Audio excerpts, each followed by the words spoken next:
The Borders and Los Cedros Apartments are proud sponsors of UTB Radio. The Borders is located at 375 Media Luna Road and Los Cedros at 1025 Waldrose Lane in Brownsville, Texas. For more information, call The Borders at 956-546-1605 or Los Cedros at 956-542-1941. UTB Radio is sponsored in part by Valley Baptist Healthy Women's Center, located at 3525 International Boulevard, Brownsville, Texas. For more information, call 956-504-4038 or visit valleybaptist.net.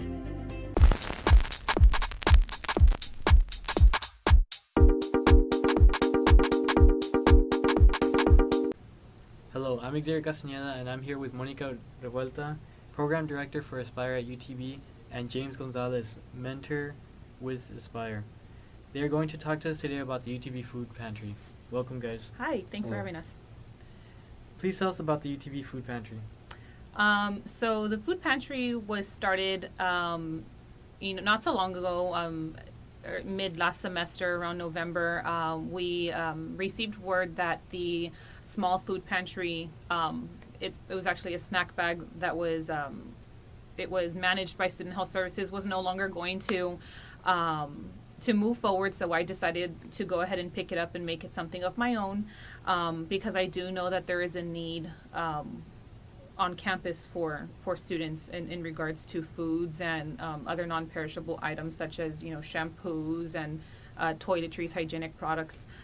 We do have students of our own who would take advantage of the snack pack that Student Health Services had, so I decided, I'll go ahead and kind of, take it under my wing and, develop something small for UTB students.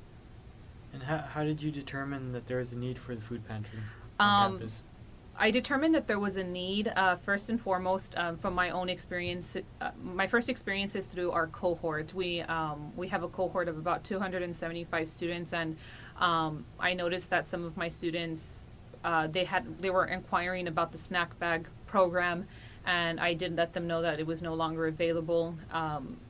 So that's how I knew there was a need, and plus I know that there are students who are living on campus, and there are international students living on campus that don't have family around to give them money, or they can't go to the store because they don't have cars.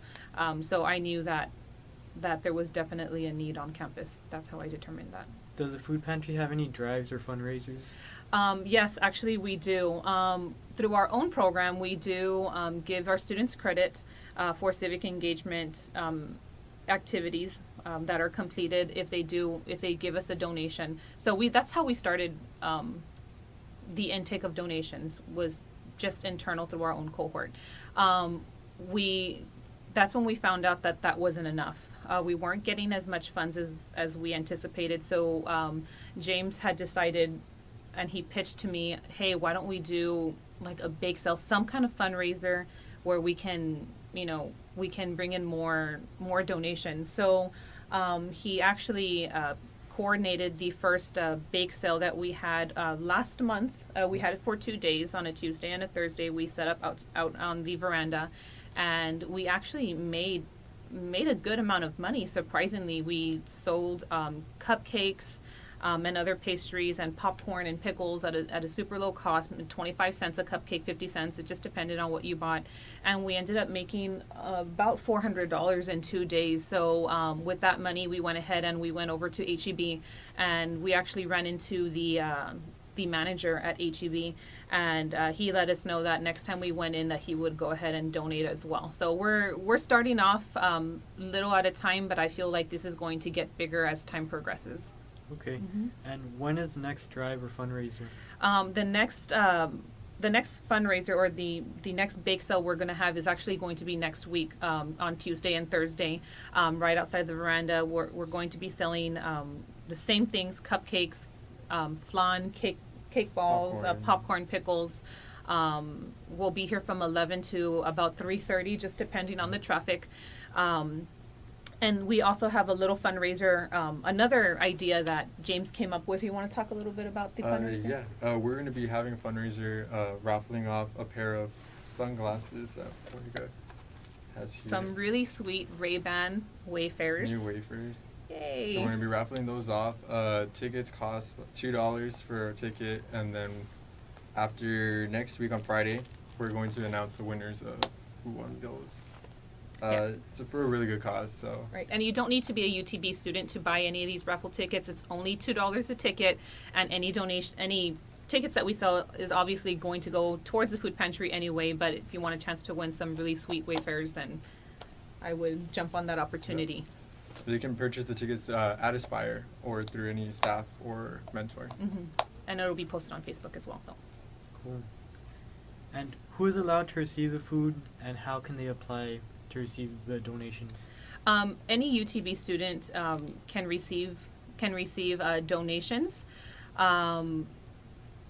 The way that they do that is they would just come into our food pantry. It's located in Cortes, room 140.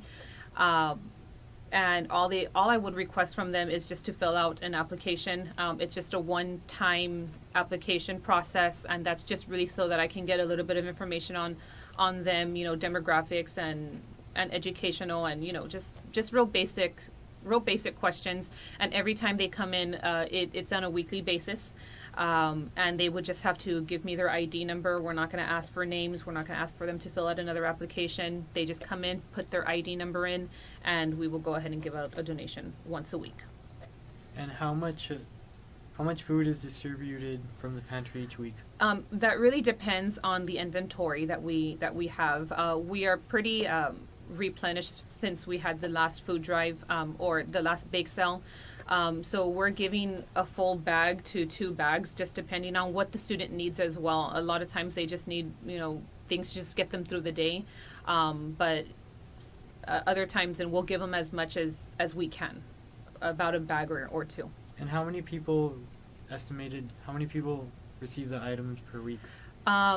Well, so far we've made about 26 individual contacts. And each of those students comes in about once a week. So sometimes they don't come. So we're seeing about maybe 10 individual students every week. And how does the pantry collect the food, like besides the selling? We do receive donations actually from departments across campus. We've received donations even from our colleagues at the Woods from the business affairs. So that's how we collect them. Other students have come in. Some faculty members have also come in as well to donate bags of non-perishables, and that's just basically how we've been doing it. Is there anything else you'd like to add? I guess just, if you know anybody who is in need, or if you would like to donate any non-perishables or hygienic products, then we would be more than happy to take those off your hands. And again, if you do know someone that may need a little help, please refer them over to us. Or if you need a little help, please come over and see us. It's very simple. We won't ask for too much information, and we're just here to give you a helping hand. All right. Well, thank you. Thank you for being here today. Thank you for having us. And to our audience, thank you for tuning in. I'm Xavier Castañeda with UTB Radio.